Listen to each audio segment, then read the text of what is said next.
वो जो भी इलाज करता या ऑपरेशन करता था, अंत में वह यही कहता कि यह परमेश्वर का अनुग्रह है। उसी ने चंगाई को संभव बनाया और ज्यादातर लोग उसे इसीलिए पसंद भी करते थे। उसकी क्लिनिक हमेशा भरी रहती। एक दिन एक नास्तिक उसके पास आया और उसने पूछा, डॉक्टर, आपने MBBS की पढ़ाई की है, लेकिन क्या आपको खुद पर भरोसा नहीं है? डॉक्टर ने जवाब दिया, मुझे खुद पर भरोसा है, लेकिन अंततः परमेश्वर के अनुग्रह के बिना मैं कुछ नहीं कर सकता। उस नास्तिक ने कहा, आप कहते हो परमेश्वर का अनुग्रह, पर क्या आपने उसे देखा है, सुना है, सूंघा है या महसूस किया है? इसके जवाब में डॉक्टर ने कहा, नहीं। नास्तिक ने कहा, यह क्या अजीब बात है डॉक्टर, आपने उसे ना देखा है, ना सुना है, ना सूंघा है और ना ही महसूस किया, लेकिन आप कहते हो कि वो है और उसका अनुग्रह भी है। क्या यह किसी भी कीमत पर विश्वसनीय है?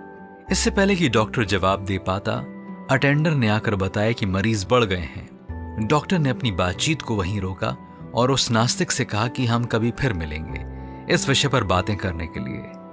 कुछ ही महीनों के बाद वही नास्तिक डॉक्टर के पास सीने में दर्द की शिकायत लेकर आया। डॉक्टर ने उससे पूछा, क्या आपने इस दर्द को अपनी आंखों से देखा है?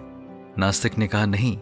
डॉक्टर ने कहा, क्या आपने उसे अपनी नाक से सूंघा है? नास्तिक ने कहा, नहीं। डॉक्टर ने कहा, अगर आपने इसे नहीं देखा, सूंघा नहीं है, तो कैसे कह सकते हैं आप कि यह दिल की कोई बीमारी है? अब वो नास्तिक सोच में पड़ गया कि डॉक्टर को क्या जवाब दे। परमेश्वर ने अतीत को देखा है, वो सब कुछ जानता है।